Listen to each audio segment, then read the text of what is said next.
Bigyan natin ng komentaryo itong EDSA. At, hindi EDSA. INC Peace Rally. Hindi kasi ang sinasabi nito mga vloggers, kayo mga dutae, sabi niya, balik na lang kayo sa EDSA. Kasi hindi nila matuligsa yung... Kasi lagi na siya, ay, konti naman, konti. Eh, hindi nila mabanatan yung konti dahil talagang madami. So, anong binabanatan niya? Oy, kayo mga DDS, manahimik na kayo. Dahil wala namang sinabi diyan sa peace rally na yan na Marcos bangag. Eh, kayong tanungin ko, kahit ba may sinabi o wala, sa tingin ba ninyo? Bigyan nyo ako ng komentaryo. O kayo mismo mga trolls na nagsasabi. Kayo ba sa tingin nyo hindi bangag si Marcos? Yun na lang ang tanong. Tapos ang sabi nung iba, ay wala naman nagsasabi dyan sa rally na Marcos resign. Pero sa tingin nyo ba, gusto nila manatili ang abusado sa gobyerno? Kaya nga sila nagrarally. Tingnan nyo, subukan ninyo na wag palitan yung gawain ninyo. Magtutuloy-tuloy ang rally na yan. Kasi narinig ko yan kay Marcoleta. At may maraming bumubulong-bulong. Maraming kasunod yan pagka hindi nyo binago yung mga buhaya. Hindi nyo pinagtatatanggal yan at hindi nyo binago. So, yung mga nangaasar dyan sa mga mga DDS, wag na kayo dyan, sumali, balik kayong EDSA. Ganyan talaga ang gawain ng mga inggit. Pagka-inggit kayo, sabi nga, pikit na lang. Actually, iba posisyon nila Jay Guevara, sabi ni De Lima, eto daw, bagamat may numero, bagamat marami, it doesn't change the fact that you are representing the minority. Ibig sabihin, yung minorya, yung kokonting numero, ang nire-represent daw nitong nitong rally na to. So parang sinasabi nila na walang kwenta lahat 'yan kasi minority kayo. Si Saba Queen. Wala kaming pakialam sa'yo, convicted ka naman Maraming pogi. Hindi convicted yan, hindi convicted yan. Si ang convicted? Si Castro. Walang iya ka. Di ba nakulong din yan? Nakulong lang. Kasi nga, part ng proseso na dahil no bail yung kanyang kaso, siya ay makulong. Pero acquitted na yan, acquitted na. Yan si De Lima, hindi na dapat pinagpapansin yan. Dati pa naman papansin yan Pero doon sa mga nagsasabi na gumagawa ng mga issue dyan sa INC rally, alam nyo yan Yan yung mga taong hindi marunong makinig at hindi nanonood basta lang react.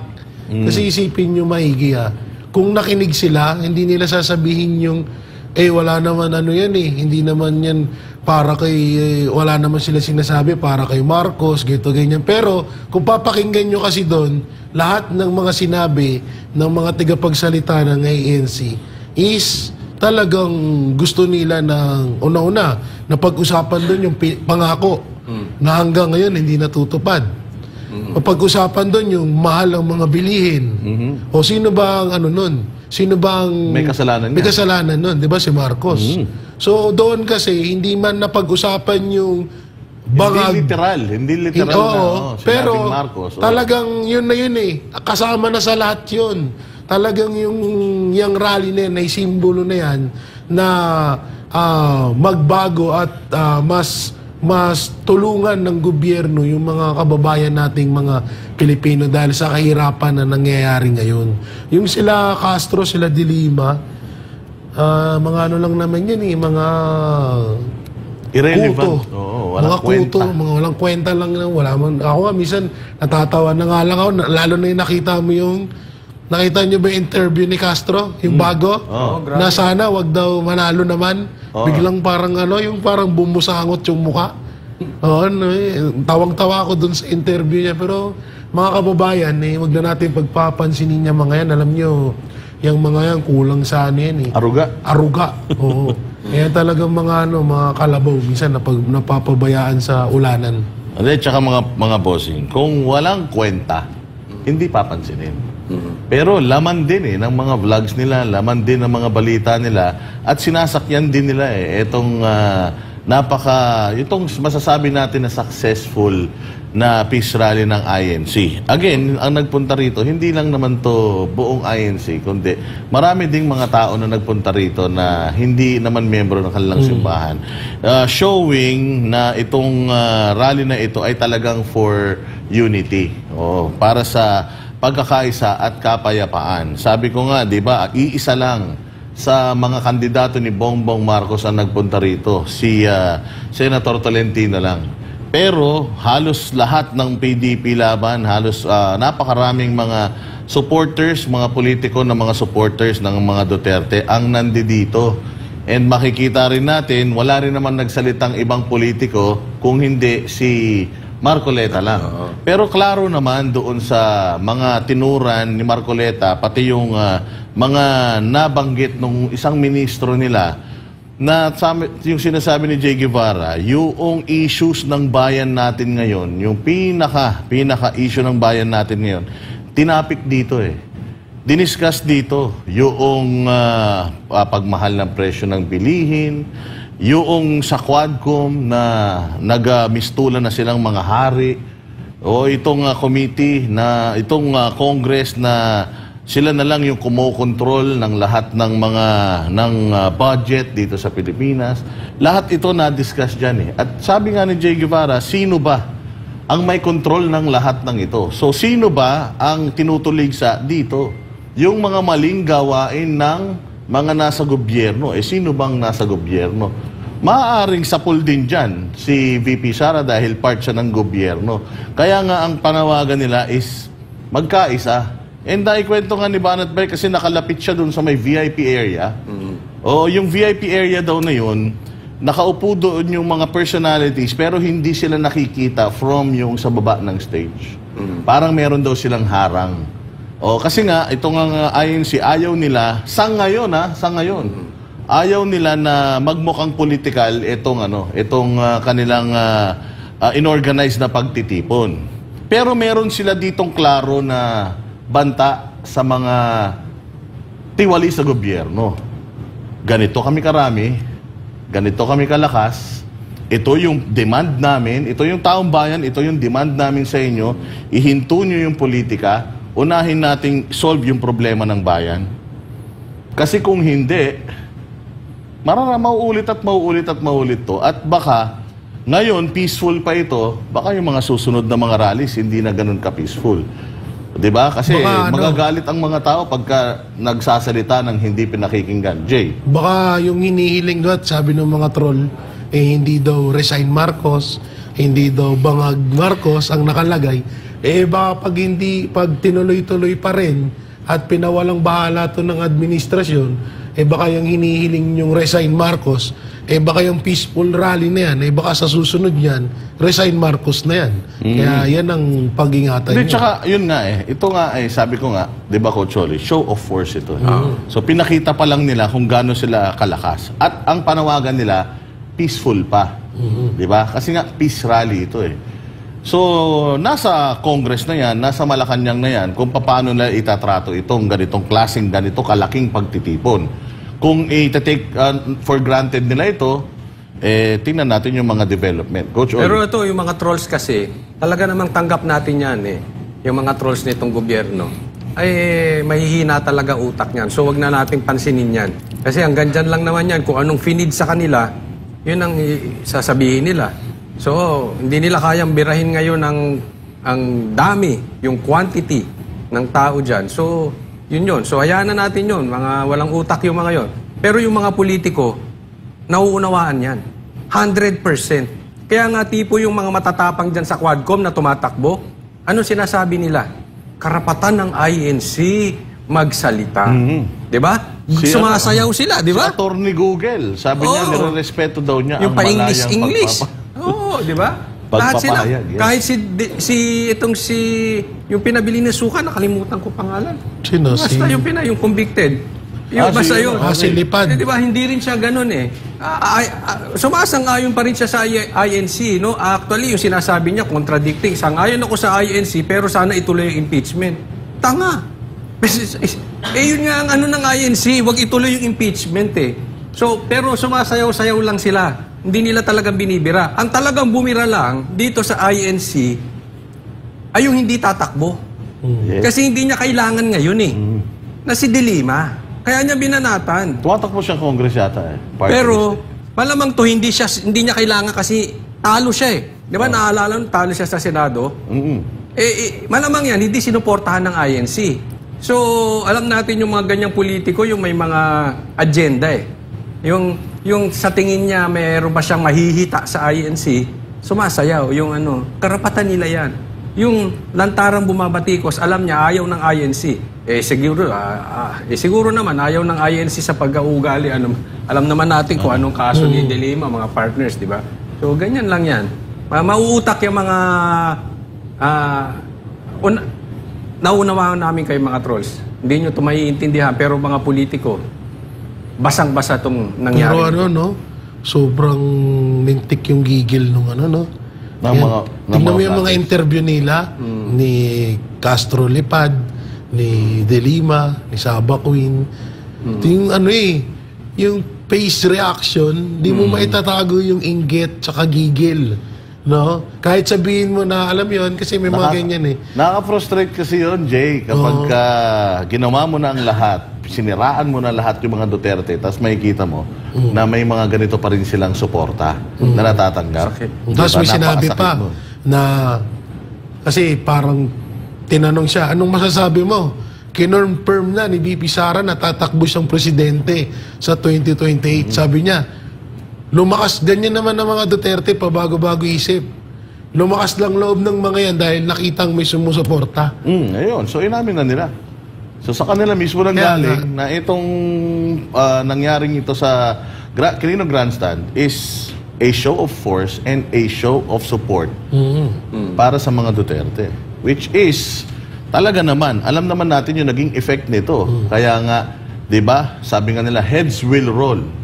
Kaya nga meron ng isang sinibak dyan sa Kongreso dahil dito, may mga nagsasabi, ano ba kayo? Anong oras yung rally? Maaga pa lang. Ano na yun umalis na. So hindi yan dahil sa rally, kaya daw yan sinibak, no? Pero ako, basa ko doon, Boss Dada, arte lang yun eh. Basa ko doon, arte. Tapos ang nag-announce pa, anak ng presidente, pagkatapos, sinabi ng announcement, biglang may sakit daw siya. Alam mo yung parang gumanda lang yung imahe again ng Marcos. Alam mo yung sistemang ganon? Aiming yung basa ko ron. Trapong-trapo, no? Oo, manggang-mangga. Kaya hindi ako naniniwala. Drama lang yan. Tapos na eh. Tapos, ang pinalit mo, mamaya pag-uusapan natin yan pagpasok ni Boss Dada. Pero alam nyo, sa kabilang banda, it's a good riddance, ika nga. At least, meron tayong nakita kagad na malaking epekto. Kasi klarong-klaro sa lahat ng mga statement ni VP Sara, itong si Zaldico ang may control at itong si Tamba. Kumbaga Batman and Robin yan Riding in tandem yan. Nawala na yung isa. And nakita nyo ba yung itsura ni Speaker kahapon nung nag-deliver siya ng speech? Na uutal-utal pa siya. Yung kanyang Tagalog, balubaluktot, katulad ng ng politika nila. Naku po, makikita mo sa kanilang mga itsura, talagang stressed na stressed sila. Ngayon, naninimbang sila. Tinitingnan nila yung sitwasyon kung ano ba yung mga susunod nilang gagawin. Kasi may mga balita na yung impeachment, inantay na lang daw nila yung pang-apat, pero na-review na daw at tatakbo na daw. So, sinasabi nga na may papasa na daw ito. Pero klarong-klaro yan.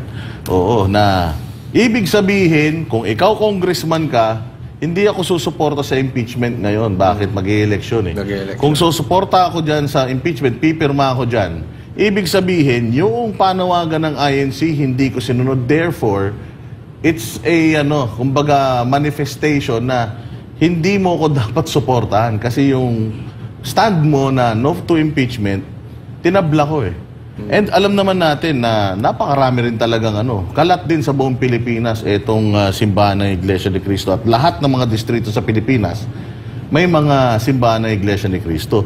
And alam din natin na katulad ng KOJC na nagpupunta ang mga politiko para ligawan ang KOJC, matindi din ang pangliligaw ng mga politiko sa INC. Kaya kung makikita mo yung mga statement nung mga dating matatapang ng mga congressman na parang mga untouchable sila, makikita mo na naninimbang din sila So itong impeachment na to, para sa akin, medyo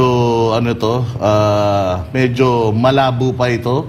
Kasi nag-aabang pa sila pare-pareho. Kasi lahat talaga ng ngayon, ng politiko ngayon, ang kanilang concern, yung election Oo, and sinasabi ko rin naman na sa Senado, kahit pa paano may mga alyado pa naman si VP Sara dyan, mapapahiya naman ng Kongreso na magpapadala sila ng impeachment, mag-endorse sila sa Senado ng impeachment, tapos maraming mga tutuligsa. Kasi sila ang magsisilbing impeachment court yung Senate So itong kay Zaldico naman, malaking Coach Oli, malaking issue to. Kasi dati mong, kumbaga, insider to Lahat ng kalukuhan mo, alam ko. Isinakripisyo mo ko. Oo, it's either pinangakuan din nila yan, tapos tinabla nila bandang huli. Kasi may mga bali-balita na isa daw sa rason kung bakit sinibak, hindi yata patas yung baka yung 777 nga, baka talagang maraming 1, 2, 3 dun sa 777. So, isa yan sa mga nakikita natin. And Coach Oli, sinabi mo na rin lang naman, ang pumalit po kay Congressman Zaldico bilang chairman ng Committee on Appropriations ay si Stella Kimbo na tumatakbo ng mayor sa Marikina. So, maraming nagsasabi na, si Kimbo din naman ang nilagay nila. Rin yan, kalaban din yan. Si Stella Kimbo ay hindi na congresswoman pagdating ng Mayo. So, marami pang mga changes na mangyayari dyan, Coach Oli. And ano bang masasabi mo doon na si Stella Kimbo yung pumalit sa kanya?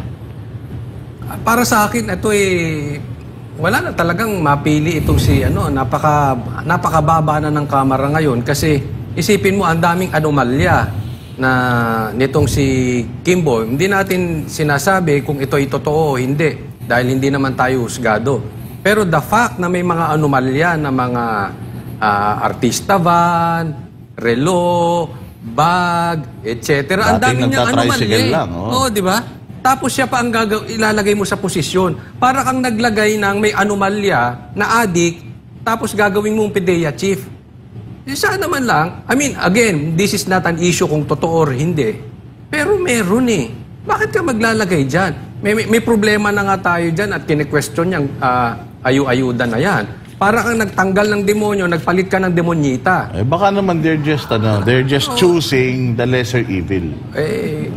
Parang gano'n na lang. Wala din tayo patutungan. Pero evil pa din. Evil pa rin Di ba? Oo, di ba? Oo, naku po, Diyos ko. Jay Guevara, Stella Kimbo, sabi nga nila abangan nyo. Dadami lalo relos niya. Yun nasabi na sa mga social media kumakalat. Another Hermes.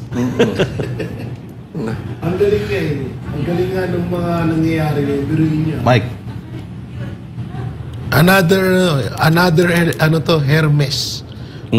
So, panibagong bag na naman to, tsaka relo. Tsaka ito biruin nyo. Pinasok si Zaldico sa ganyan nang walang aral. Kasi kadalasan kasi sa mga pinapasok sa posisyon na yan is mga mga talagang matatagal na sa pagiging marami ng alam. Kaya medyo sabi nga dun sa isang report na medyo nakakapagtaka kasi walang alam. Puro bagito yung nilalagay. Puro bagito yung mga nilalagay. Tapos ang pinakamano pa dito yung pwesto na yan na hindi basta-basta. Tapos diyan pa din dumadaan yung ibang mga budget na talagang napakalalaking budget. Ngayon, kung si Stella Kimbo man, si Stella Kimbo na nga, abangan na lang natin kung ano na naman kasi hindi yung trabaho yung aabangan dito Aabangan dito yung sa mga kamay, kung may bago na naman tig 2 million na relo, may mga bagong bag na naman, at may bago na namang mga customized. Baka hindi na customized ba? Baka aeroplano. Baka aeroplano na to. Pero alam mo, Jay... Baka mamaya may driver na gwapo na yun. Mga bossing in fairness naman kay Stella Kimbo, siya naman is a co-chairperson kasi siya ng committee na yan. So, kumbaga, since biglaan, yung pagtanggal na ayaw aminin ni Zaldico, na tinanggal siya. Kasi yun ang issue dito eh. Mukhang magkakaroon talaga ng conflict. Kasi ang sinabi ni Sandro Marcos, dinideklara kong bakante itong posisyon na to. So, sinibak siya. Pero right after naman noon, sinabi naman nitong Zaldico na umalis ako ang kusang umalis dahil sa mga sakit. Ewan ko kung ano sakit, baka katinang kamay yan. O ano yung mga sakit na yan, di ba? Pero meron daw siyang health issues, kaya siya umalis at kaya siya alis. And before niyang tinapos yung yung kanyang statement, sinabi niya na lahat ng ginawa ko dahil yun ang posisyon or nagsilbi ako sa majority. So parang sinasabi niya dito na sa kabila ng lahat ng ginawa ko, ito pa ang igaganti niyo sa akin. So malaking isya, babantayan natin yung karambola dyan. Kasi sabi ko nga sa politika, wala kang permanenteng kaibigan dyan. Kaibigan mo ngayon, maaaring bukas, kaaway mo na, depende sa mga napagkasunduan ninyo. Diba? Yun ang kaabangan natin, yung mga malalaman natin. Kung sakaling totoo man, kasi pabor din ako sa sinabi ni Coach Oli, Boss Dada, na ito ay isang palabas. Pabor din ako dun eh. Kasi kadalasan kasi gawain na nila yan eh. Yung gagawa sila ng palabas para hindi mapag-usapan. Katulad yan, yung nangyaring peaceful rally nga. So parang gumawa na naman sila ng panibagong mapag-uusapan ngayon. So pwede yun. Ngayon, kung totoo man to, yun ang aabangan natin dito. Kasi si Sal, ikaw ba naman maging kanan kamay ka or isa sa mga tigahawak ng pondo ng Pilipinas, medyo marami kang alam yan. Kung Jay, kung hindi yan drama, ano magiging pakinabang ng Pilipinas kung siya rin? Kasi, para sila pa rin eh, no? Sila yun eh. Wala eh. Parang siguro nabawasan lang kung konti. Pero wala. Tsaka ito yung... tapos na rin naman eh, Coach Oli. Irrelevant na rin naman na umalis na si Zaldico ngayon eh. Kasi tapos na yung budget, hanapin naman ng NGA eh. So, wala muna siyang, kumbaga wala na siyang silbi for the rest of itong 2025 kasi gawa na yung budget for 2025. Pero, ayun nga, ang ano kasi nito is, ang trabaho kasi nito is, syempre, ako yung may power of the purse, sa akin mga galing yung budget. So, ako yung tagagipit eh. Ganun ang lumalabas eh. O, titingnan natin kung yung ipinalit ba nila, kasing galing manggipit na itong tinanggal nila. Kasi sabi nila, Boss Dada, ang nilalagay daw dyan sa posisyon na yan, yung mga veterano. Actually. Diba? So, sa 300 plus na mga kongresista, bakit si Kimbo? Ayun, siguro dahil siya nga yung nakasunod, so, posible. Or kayang hawakan sa liig ni Martin, posible. Veterano naman si Kimbo ah. Saan? Veterano sa MIPSIP. Uy! Diba? Yung nagsalita na nasasaktan kami kapag may sinasabi mapatungkol sa aming ama na si House Speaker Martin Romualdez. So kung sino yung pinaka-sip-sip, yun talaga yung mapupunta sa mga posisyon. Kung kung usapang batikan, kay Kimbo nga talaga. Wala naman makikitang iba dyan. Alangan naman si 2.2 De Lima ang ipalit. Si Luistro. Medyo malayo pa yun. Oo, malayo pa. So talaga nakikita natin dyan, si Kimbo talaga. Tsaka magaling humawak ng pera si Kimbo. Oo. Magaling mag-invest. Magaling pala mag-investment. Okay. Pakahusay ha. Oo, pero dito muna tayo sa survey, mga bossing. Naniniwala si dating Chief Presidential Legal Counsel, Attorney Salvador Panelo, na nasampal para sa social weather stations ang ginanap na National Rally for Peace ng Iglesia ni Cristo na siyang patunay na hindi pabor ang mga Pilipino na patalsikin sa pwesto si Vice President Sara Duterte. Si Prince Tripolis sa report. At itong rally nito, ito ay ito ay sampal doon sa SWS survey. Ito ang naging tugon ni dating Chief Presidential Legal Counsel Attorney Salvador Panelo sa inilabas na survey kamakailan ng Social Weather Station o SWS patungkol sa impeachment complaint laban kay Vice President Sara Duterte. Batay kasi sa resulta ng isinagawang survey noong Disyembre 12 hanggang 18 noong nakaraang taon na inisponsoran ng Strat-based consultancy, 41% o 4 sa bawat 10 Pilipino ang pabor sa impeachment, habang 35% ang hindi pabor at 19% ang undecided, habang ang natitirang 5% ay tumangging magbigay ng opinyon. Ani Panelo, ang nangyaring National Rally for Peace ng Iglesia ni Cristo na dinaluhan ng iba't ibang religious group at sektor. Ang patunay na hindi pabor ang mga Pilipino na paalisin sa pwesto ang vice-presidente. Ang kanilang respondents ay 1,500 lang. Itong gumano dito alas 2 milyon. Paano mong masasabi nyo ng 61% ang kumakatawan doon sa mga gusto ng impeachment? Dagdag pa nito, ang pinakalayunin ng nasabing rally ay ipakita na talagang sinusuportahan ng INC at ng taong bayan si VP Sara Duterte. Ang panawagan ni Presidente Marcos Jr.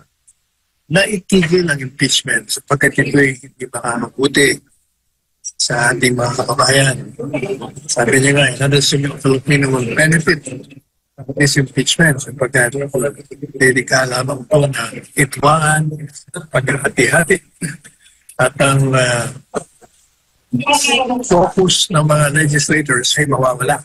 Lalo pa, malapit ang eleksyon, doble-doble na. Maliban pa sa sampal ito sa SW survey, mas matindi pa ang sampal nito sa mga miyembro ng Kongreso dahil patuloy pa rin nilang isinusulong ang impeachment complaint na taliwas sa panawagan ng Pangulo. Naniniwala rin si Panelo na sa panahon ngayon, dapat isantabi ng mga politiko ang pamumulitika at tugunan na lamang ang pangangailangan ng mga Pilipino. At mukhang nakikinig na umano ang pamahalaan matapos tinanggal bilang chair ng House Appropriations Committee si Zaldico. Kaya sa tingin natin, simula yan sa pressure na ibibigay ng taong bayan. Sapagat ang taong bayan ang talagang may tinig dyan. Sila ang tunay na soberentiya sapagkat lahat ng kapangyarihan ay nagkagaling ng taong bayan. Ito si Prince Tripoli, ang inyong citizen correspondent para sa Diyos at sa Pilipinas nating mahal. Mo talaga malalaman, makikita mga partner na itong mga surveys na ito, talagang mind conditioning, tsaka karamihan dito talaga hindi totoo Kasi sobrang labo na ito na itong 41% na sinasabi nilang pabor sa impeachment ni VP Sara. Ngayon may mga nagmamagaling ng mga analyst daw, di umano. Ang nagsasabi na ang 41% daw ng Pilipino is kinonvert nila to yung population numbers ng population do sa 41%. Ang nakakatawa, kung hindi ba kayo mga engot, survey ito na sinagot ng 1,000 katao lang. So talagang napakalabo nito na gawin mong literal na yung 41% ng SWS survey ay i-convert mo doon sa as a whole yung talaga. Yung maaaring ito yung guideline lang, hindi ito yung talagang nangyayari kasi katulad niyan si Senator Robin Padilla, kung matatandaan natin, hindi naman number 1 sa survey yan Pero bakit noong nag-eleksyon, bigla siyang naging number 1. Nag-number 1 siya sa pinakamaraming boto ng mga senador. Samantalang ang dami nilang projections na ito yung mga number 1. For the longest time, biglang ginulat sila ni Robin Padilla. So yun yung ibig natin sabihin na itong mga surveys na ito, mind conditioning. May sinabi din Coach Oli ang DOJ. Oo, na hindi daw sila natitinag sa mga ganitong panawagan. Tuloy pa rin daw yung kanilang pag-iimbestiga doon sa mga statement ni VP Sara na nakakasakit or nakasakit sa First Family. DOJ o si Boying? DOJ, si Boying. Oo. Kasi ito si Boying, marami naman ito sinabi na hindi nagkatotoo. Uuwi na daw si Tebes, mauuli na si Bantag. Asan? Di ba? Marami ng yan. Mahilig lang yan. Kasi sa katunayan, dati araw-araw yan. Ang press con yan. Yung malakas pa, yung hindi pa nagkakasakit. Araw-araw ang press con niya. Kaya araw-araw may topic tayo Dahil siyang bida. Ngayon lang siguro naglaylo konti dahil may sakit na. No? Pero sa mga sinabi niyan, wala. Sabi mo hindi tumatakbo yan. Kaya nakakapagsalita. Kaya nakakapagsalita. At least, pag di ka tumakbo, sip-sip ka na lang, meron kang pakinabang. Kasi nakikita mo, si Abalos hindi nagsasalita tungkol dito. Di ba? Si De Lima nagsasalita. Pero ako yung sinasabi, ako talagang I stand doon sa, ito'y drama lang. Kasi bakit ko nasabing drama itong pagkakatanggal? Kasi kung ayaw nyo yung nangyari doon sa budget na yan, bakit pinirmahan ng presidente? Di ba? At ang tatanggalin mo si Zaldico. Ako maniniwala lang ako, mga partners ko, ang tatanggalin dyan ay talagang si Martin Romualdez bilang speaker. Kasi yun talagang unethical talaga yun kasi isipin mo, ang presidente at ang speaker ay magpinsan. Oo. So, Tapos ang talagang majority pangit, floor ang leader, pangit. anak pa. Oo. Oo, kung matatandaan natin, ng panahon ni PRD, pinupush nila na dahil nagkahagulo nun sa term sharing pinupush nila na si Pulong ang maging Speaker of the House. Sabi ni PRD, sige, mag-speaker ka, magre-resign akong presidente. Pangit tingnan. Wala kasi talagang delikadesa itong mga pamilya na ito Yan na ang kahit leader. pagkakamag-anak na, wala sa kanila talaga yung conflict of interest Well, para lang bago ibigay kay Jay Guevara, gusto ko lang sabihin, daming mga nagko-comment dito, Martin Romualdez, itong ginawa mong pagtanggal kay Zaldico at ipinalit mo si Kimbo, alam ng mga tao rito kung ano galawan nyo. Alam ng mga tao rito na chinacharot nyo lang kami dyan sa pagtanggal-tanggal nyo dyan kay Zaldico. Pero sigurado yung mga tao nandito sa comment section na tuloy-tuloy pa rin etong scam nyo dyan. Kaya kung ano man yung binabalak nyo, wag nyo nang ituloy. O huling-huli na kayo ng mga banateros worldwide. Itong mga nanonood sa atin, talagang enlightened na sila. Alam nila talaga yung mga nangyayari sa bayan. Jay Guevara. Baka may panibagong pipirmahan na naman ng pondo. Baka. So, yung sa AKAP, di ba si Zaldico? Baka yung ngayon, may iba na naman kaya si Kimbo. Para kapag kinasuhan, pag natapos na sila sa termino nila, iba-iba yung sasalo ng kaso. Baka ganun. Sabi nga Pero nito dun sa sabi nga ni Sara Nakamura, kawatan, pinalitan din ng kawatan. Yari tayo dyan. Binabasa lang natin yung comment. Para ano yan magkapatid yan sinungaling at magnanakaw. Yari.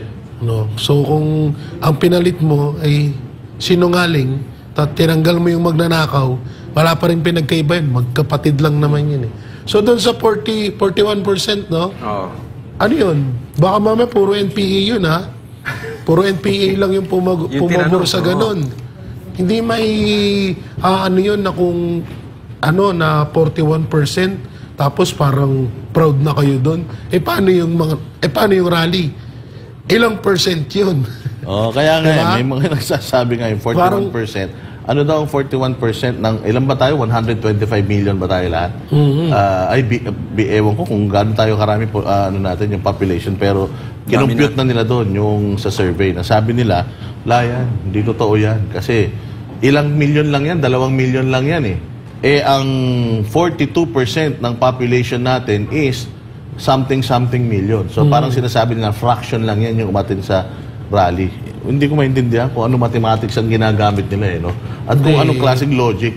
Sa akin, Boss Dada, talagang dapat pagka darating ang eleksyon, ipagbawal itong mga survey na to kasi talagang mind conditioning yan. At paano naman yung mga, hindi natin sinasabing sila'y bayaran, pero paano yung walang mga budget na, alam mo na, popondo. Kasi meron daw ginagawa dyan sa survey. No? Hindi ko sinasabing ito ay totoo, pero ang ano daw dyan, nalalaman nila kung saan mag-survey. Hindi sa directly na binabayaran yung survey company, pero nalalaman nila saan mag-survey at doon sila magpapadala ng mga tao at ng may mga babayaran para sila ngayon ay sila ilagay ang kanilang pangalan. So, kung ano man yan, nagdudulot lang ito ng mind conditioning. So, dapat magkaroon tayo ng batas patungkol dito sa mga survey na ito na tanggalin na, lalo na during election. Period, yeah. Kasi nag-ano siya, parang yung tao linilito niya, nililin lang niya. Minsan, yung tao gustong ilito, kaya lang dahil nakikita nila na maganda survey dito, doon na sila pumapanig. Totoo yan, mga partners. And speaking of yung nagkakalat lang naman ng mga gulo rito, mga peking balita rito, mga vloggers lang din naman na naninira sa mga Duterte at kalaban ng mga Duterte. Sabi ko nga sa inyo, yung mga nagsasabi ng negative tungkol dito, talagang alam mong apektado sila dito sa mga nangyari at nangyayari ngayon sa lipunan natin at syempre pati na rin sa mga publiko. Nakikita nila yung paggalaw. Una, bago matapos ang taon, may sulat ang mga uniformed military personnel na nagpapahayag na hindi na sila masaya. Ayusin ninyo pero tinuloy pa rin nila, hindi ba? So eto naman ngayon, ang mga kapatid natin sa Iglesia ni Cristo ay nagpahayag na rin na hindi sila masaya, at balita ko may mga susunod na mga magaganap pa, iba ding mga simbahan ang mag-organize. Meron pang isang gaganapin dito, may nakita ako, may nag-send sa akin, may gaganapin dito sa may bandang Kapitolyo, isang simbahan din yon na magpapahayag ng parang gusto nila magkaroon ng peace sa gobyerno. Kasi ibig sabihin, nakikita talaga nila na mali itong ginagawang pag-away-away na ito. Kaya abangan pa natin yung mga susunod na kung sino pa yung mga magpapahayag. Pero eto, si VP Sara, sabi nga niya, ngayong naglipa na ang mga vlog na naninira kay VP Sara Duterte, may payo ang pangalawang Pangulo sa mga taga-suporta nito. Alamin kung ano ito sa report ni Jason Rubrico.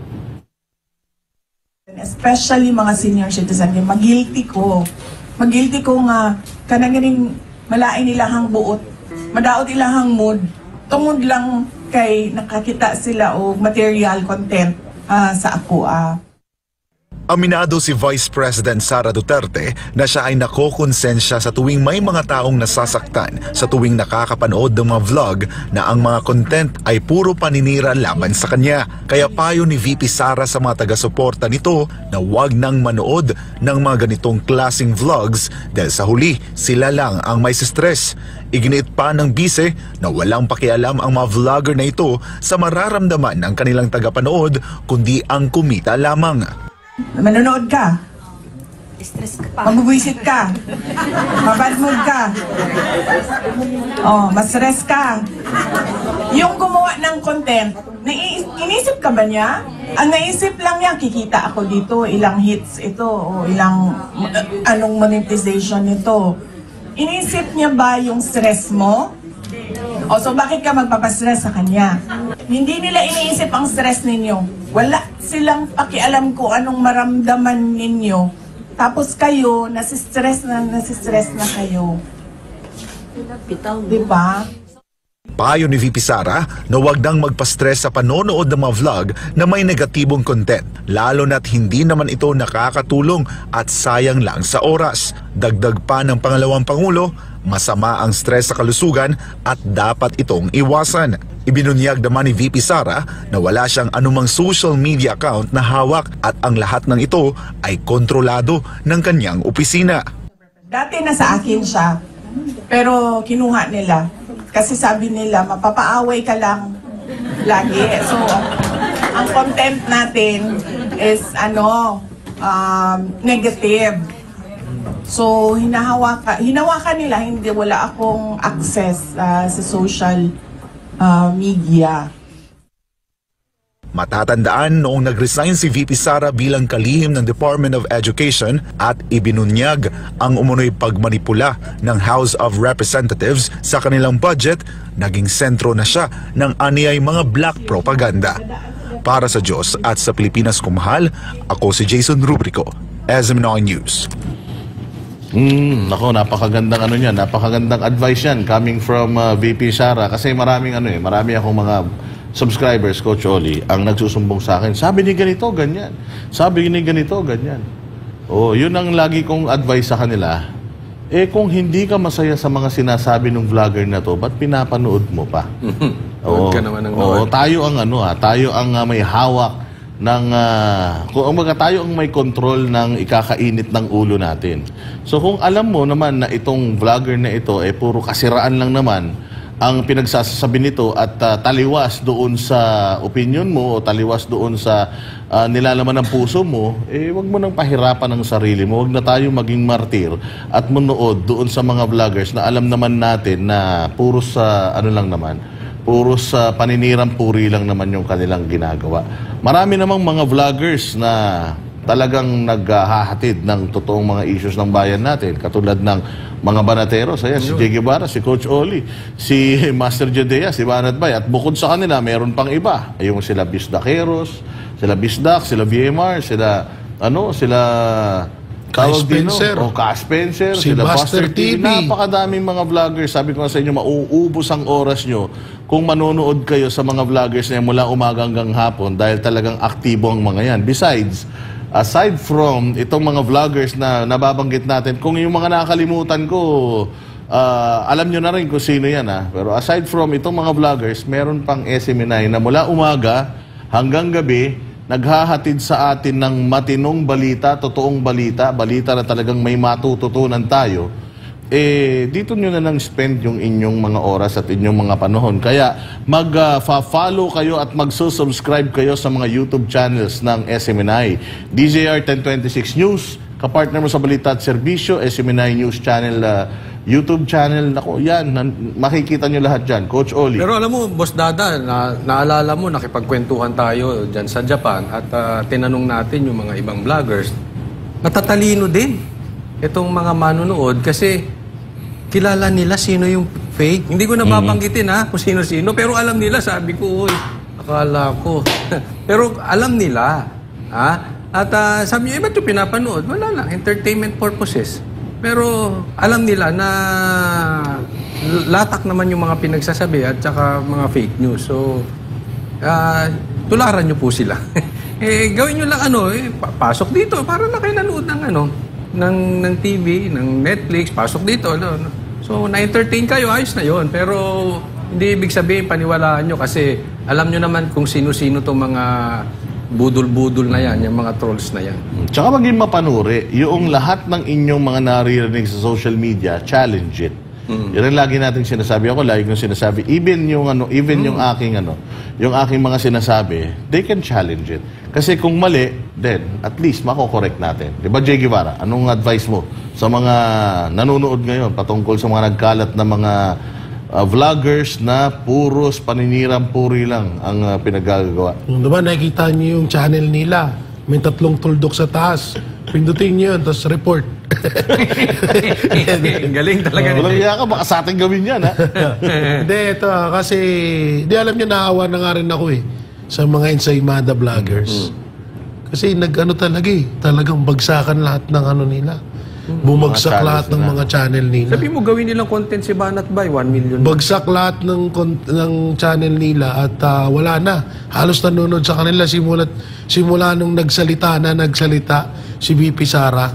So doon pa lang dito natin napapatunayan na yung ibang mga supporters nila naglipatan na rin sa mga DDS, sa mga Duterte vloggers kasi nga ikaw ba naman sabihin mo, kita niya katulad na sa yung peaceful rally, sabihin mo konti. Kitang-kita naman na yung sa nangyari sa kay OJC, kung ano yung pinagsasabi nila din dati, diba? Pero kitang-kita sa mga balita natin, sa mga vlog natin na kung ano yung nangyari doon. So, siguro napagtanto din ng mga viewers na mali na nga to. Kaya tama yun sinasabi ni VP Sara na kaysa pag-aksayahan nyo yung panahon nyo sa mga ibang mga vlogger dyan na na puro pa fake news, puro paninirang puri lang sa mga Duterte at puro chismis lang ang nalalaman. Ang dami-dami mga Duterte vloggers, DDS vloggers, Banateros Brothers, Bisdaqueros, marami pa dyan. Sinasabi pa sila dito, si Brothers Travelers, si KPL.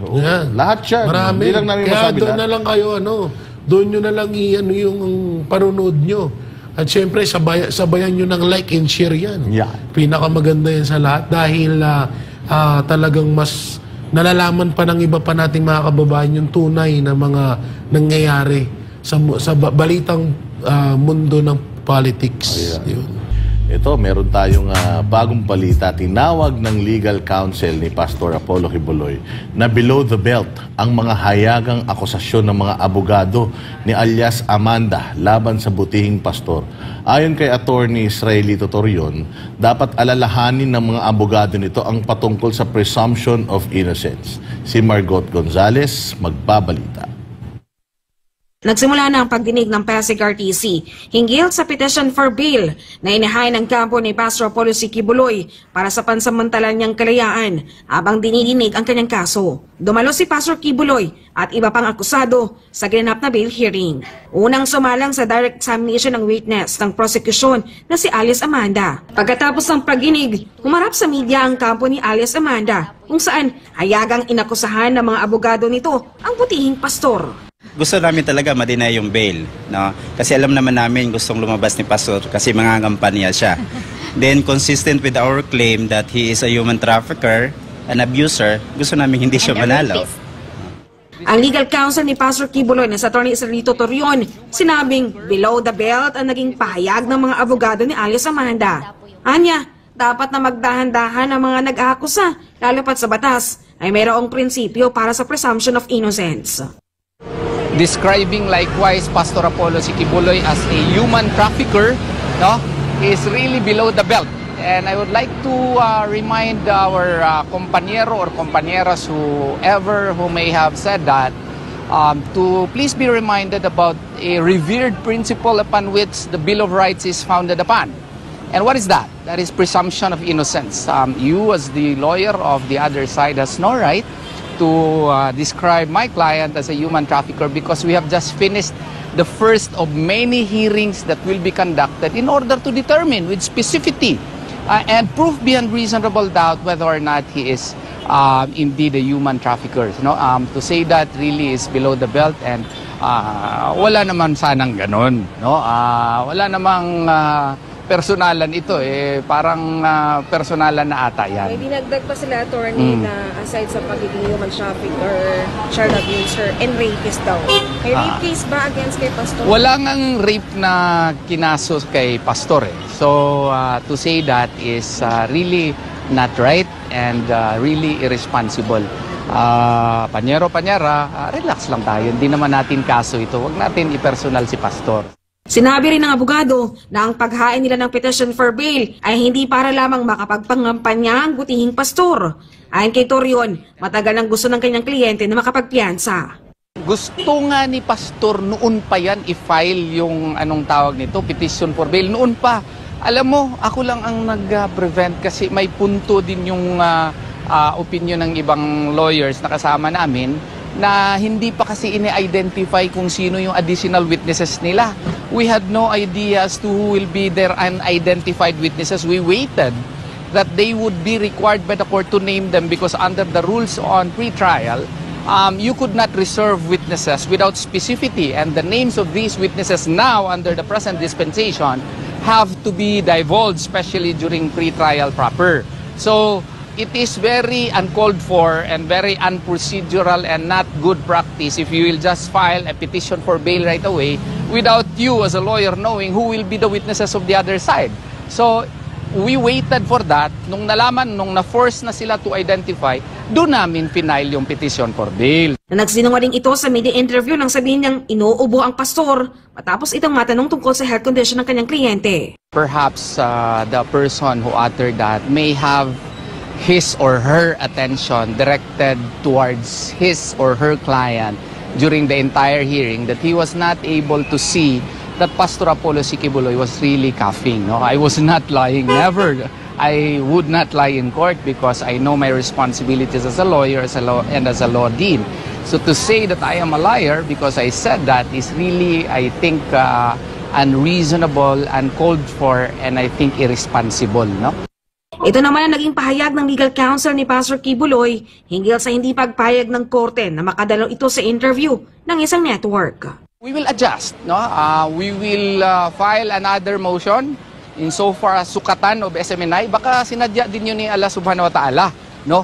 Para pag-file natin ng motion doon para sa sukatan sa SMNI, ilalagay na natin doon yung schedule, yung invitation mismo, at saka ilalagay natin doon na mag-assure yung SMNI na walang questions about the case.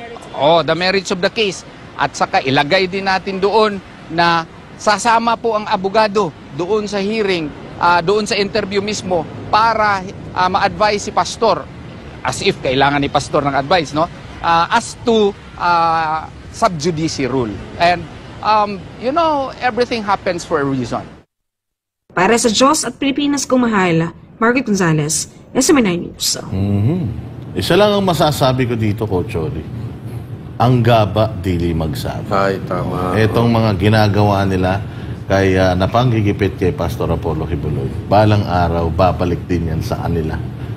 Kasi alam naman natin na itong mga na itong mga akusasyon na to kay Pastor Apollo Kibuloy ay gawa-gawa lamang. Pero, syempre hindi tayo pwedeng masyadong mag-komento tungkol dito dahil ito pong kaso na ito ay nasa korte na. So, tayo lang ang magbibigay ng ating mga saloobin patungkol dito sa mga, yung below the belt na mga atake sa kanya. Na siya ay lalabas para, makapangampanya. Huwag kayong mag-alala. Actually, kahit naman si Pastor Apollo Kibuloy, nasa loob ng kulungan. Sabi ko nga, walang rehas na bakal ang makakapigil sa magandang adhikain at gustong mangyari ni Pastor Apollo Kibuloy sa bayan. Kung hindi man siya pisikal na makapangampanya ngayong siya ay tumatakbo bilang senador, sigurado tayo na lahat ng nagawa niya para sa bayan, lahat ng nagawa niya sa kanyang simbahan, lahat ng nagawa niya sa Davao, lahat ng nagawa niya para sa gobyernong ito, yun ang mangangampanya para sa kanya.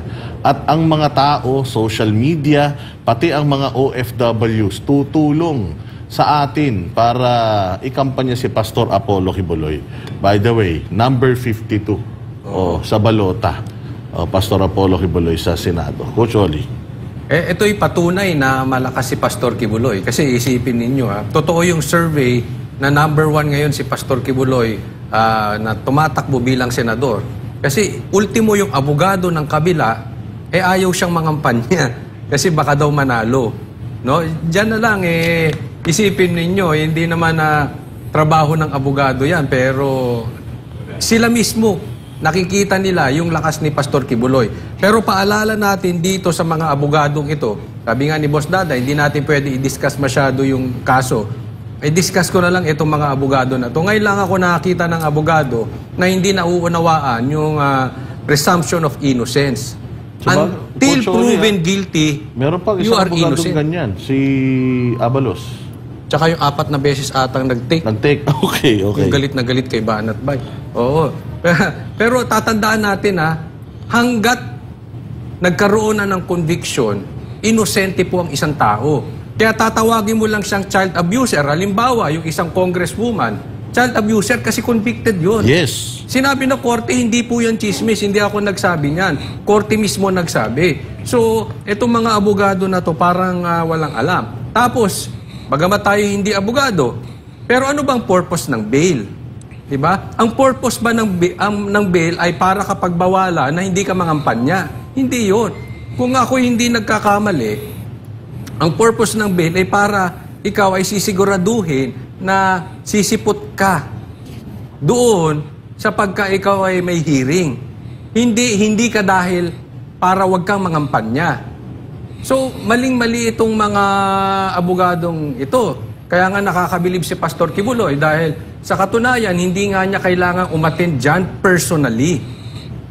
Pero nagpunta siya doon para harapin at siya mismo magre-request kasama ng mga abogado. Yaan na lang ay pagpapakita na siya ay nakikipag-cooperate. Kaya nga tumatakbong bilang senador dahil gusto niya makatulong sa Pilipinas.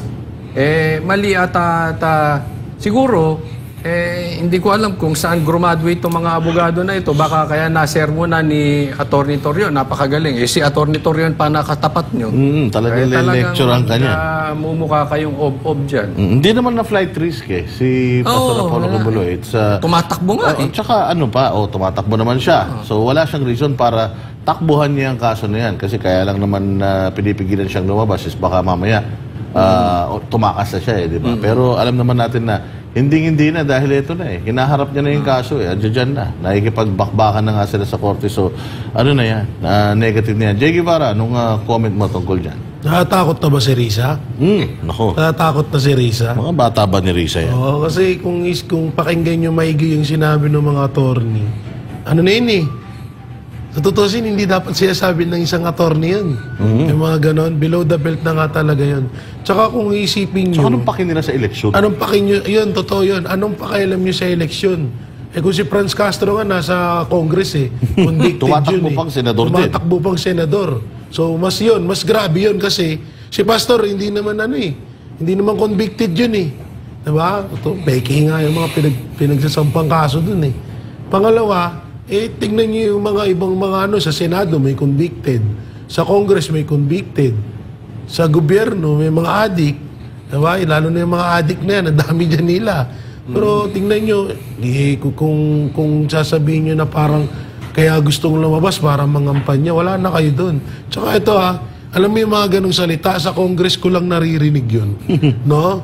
Ano yan, parang inadapt nyo na ba yung gawain ng Congress na parang na mas magaling pa sa korte kung makapagbigay ng salita. Nakakagulat yun na may mga ganyang attorney pala. Akala ko isa lang Yung napapanood ko sa YouTube na galit kay Banat Bay Hindi ko akalain na meron pa pala. No? Grabe din yun Yung isang yon yung... Pero yan na natin yun, ha? Yung bulol na abogado, walang kliyente. Anyways, pasikat lang yung mga yan. Bagay. Pasikat lang yung mga yan. Gusto ko lang sabihin doon sa mga nag-aakaso kay Pastor na sana hanggang dulo yung mga nagfa-finance sa inyo, yung mga tumutulong sa inyo para ibagsak si Pastor Apollo Kibuloy, sana hanggang dulo kasama nyo sila kasi mahabang laban ito. Nakita nyo nangyari kay Matubato. Wala na sa Pilipinas, umalis na. Sinira niya ang buhay niya dahil sa pagsisinungaling niya. Ngayon, kailangan niyang umalis ng bansang Pilipinas at tumakas dahil hindi na siya kayang suportahan at hindi na siya kayang sustentohan nung kung sino man yung mga sumusustento sa kanya. Ganun lang yun. Plain and simple. Napakahabang laban nito at hindi papayag ang mga taga-KOJC na ganituhin nyo lang si Pastor Apollo Kibuloy. At sinasabi ko sa inyo, may karma yan. Oo, ang hahabulin kayo balang araw ng kamay ng batas dahil dito sa mga pinaggagawa nyo na to.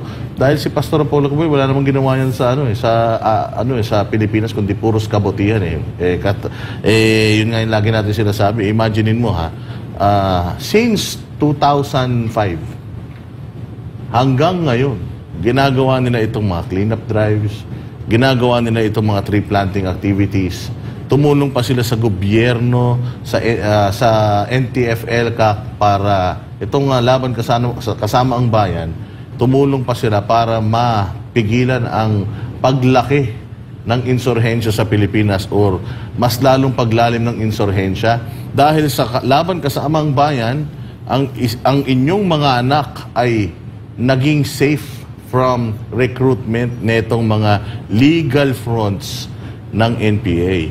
Sabi ko nga sa inyo, si Pastor Apollo Kibuloy, kaibigan ni PRRD, pero instead, makinabang siya dahil kaibigan niya si PRD, siya pa nga yung gumastos Siya pa nga yung naglabas ng sobrang resources para sa bayang Pilipinas sa pamamagitan ng pag-e-expose sa lahat ng mga pakabulastugan netong mga komunista sa bayang Pilipinas. Coach Oli. Malamang sila na nga lang yung may gusto na kalabanin si Pastor Kibuloy. Kasi nga sila naapektuhan. Itong mga sinasabi mong komunista, sino-sino pa ba yan? Alam ng taong bayan at nasa listahan na nila ito. Itong mga komunista, itong mga NPA na ito. Kaya kontra sila sa Duterte na makaupo ulit. Dahil tatamaan sila Yung mga komunista na yan, yung mga adik. Pangalawa, si Pastor Kibuloy dahil again, kontra din sa mga komunista. So, pag nakapwesto yan, talagang kaya po napaka-importante po nito sa ating mga Pilipino na ang makapwesto si Pastor Kibuloy. Kasi nung siya hindi nakapwesto, nakalaban na niya itong mga komunista na ito at malapit na nating masugpo sa tulong din ng mga Duterte. At konti na lang. Kung tinuloy ito ni Marcos, itong continuity ng paglaban sa mga taga-bundok na ito, tapos na sana. Kaya lang ang problema, na-stop at ngayon lumalakas. At yung sabi ng iba, nasa Congress pa yung iba pa nga nagpapakulong na mga sundalo. Kaya nakakabalik sila at lumalakas. Yan po ang usapin ngayon sa social media. Kaya napaka-importante kung kayo talaga ay ayaw nyo ng korupsyon at higit sa lahat, ayaw ko to. Itong mga komunista na ito, itong mga NPA na ito, itong mga makakaliwa na ito, itong mga rebelde na ito, itong nanggugulo sa ating bansa. Kung ayaw nyo talaga, dapat i-all out natin ang suporta natin kay Pastor Kibuloy. At ikampanya natin sa iba dahil Ang susugpo lang nito, ang seryoso dyan, Duterte Kibuloy. Yan lang ang talagang, talagang head-on, sinasalubong itong laban sa mga NPA. Jay. Ewan ko ba? Sa tutusin mo dapat nga si Pastor pa yung dapat nga si Pastor pa yung mas pangalagaan ng gobyerno dahil isa sa mga tumugis or yan sa mga makakaliwa. Pero kung sino pa yung mga makakaliwa, yun pa yung kinakampihan at inalagaan ng gobyerno nga natin ngayon. Kaya kung may tuturing man, kung ano pwedeng sabihin dito sa gobyernong to, talagang may tuturing na walang kwenta. Kasi tagal-tagal na nating kinalaban yung mga makakaliwa na yan at isa nga dun si Pastor. Tapos ngayon mas kinampihan pa ng administrasyon yung mga NPA kaysa kay Pastor. Kaya medyo nakakatakot at talagang yan yun na. At dito talagang pinatunayan nila na takot sila na talagang si Pastor dahil alam talaga na nila na siguro talagang nararamdaman na nila yung sure win ni Pastor sa pagiging senador, kaya talagang inaadlangan nilang makala. Sa madaling salita, sila na mismo nagpatunay na lahat ng ito ay sa pamumulitika talaga nanggagaling.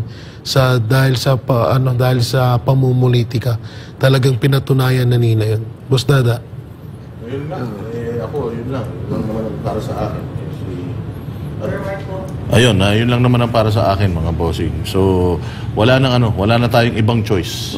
Binibigay na sa atin to si Pastor Apollo Kibuloy para maging sabi nga nila, hindi na kailangan ni Pastor to, pero tayo kailangan natin si Pastor Apollo Kibuloy. Ano ba may tutulong ni Pastor Apollo Kibuloy sa atin? Marami. Marami. Makakapagbalangkas siya ng mga batas para mas mapatatag pa at mapatibay pa yung mga current na batas na nandito sa atin. Siyempre, isang pinakagusto ko talaga sa kanya is yung pangalaga sa kalikasan. Nakita natin na walang pangil talaga yung batas pagdating dito sa pagsira ng kalikasan. And kung si Pastor Apollo Kibuloy ay mananalo, magkakaroon tayo ng mas matibay na batas na talaga namang masasabi nating matatakot na itong mga mag-aabuso. Ako kasi, Coach Oli, nagpunta kami sa cleanup drive nung nakaraan at nakita ko talaga kung gaano ka walang disiplina yung mga tao. So, sana magkaroon pa tayo ng mas matibay na batas patungkol sa pagsisegregate ng mga basura. Kasi nanggaling ako sa Amerika noong November and sa Japan nitong December, nakita natin kung gaano kadisiplinado yung mga kapwa natin Pilipino doon segregating itong kanilang mga basura sa kanilang mga likod bahay. Nakahiwa-hiwala yan, yung bote, yung lata. Tapos ang gobyerno nila, ito maganda, ang gobyerno nila binibili yung mga lata, yung mga bote na basyo, tsaka yung mga papel.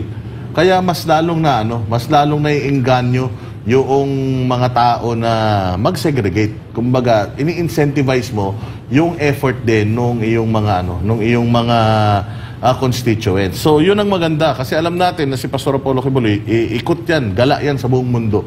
At nakita niyan lahat ng mga advantages na meron yung mga first world country sa buong mundo. Kaya gusto niyan idalhin yan dito sa atin sa Pilipinas. And ako, I'm hopeful na in my lifetime, maranasan ko man lang at least makaalis tayo dito sa status na third world country. And I believe na magiging posible yan kung maglalagay tayo ng mga tao sa gobyerno na tutulong kay Pastor Apollo Kibuloy na yung kanyang mga adhikain, yung kanyang mga panukala ay talagang i-push. At syempre, kailangan natin sa 2028, mahusay din yung ipapalit natin presidente dito sa bulok na ibinoto natin. Yun lang ang para sa akin, Coach Oli.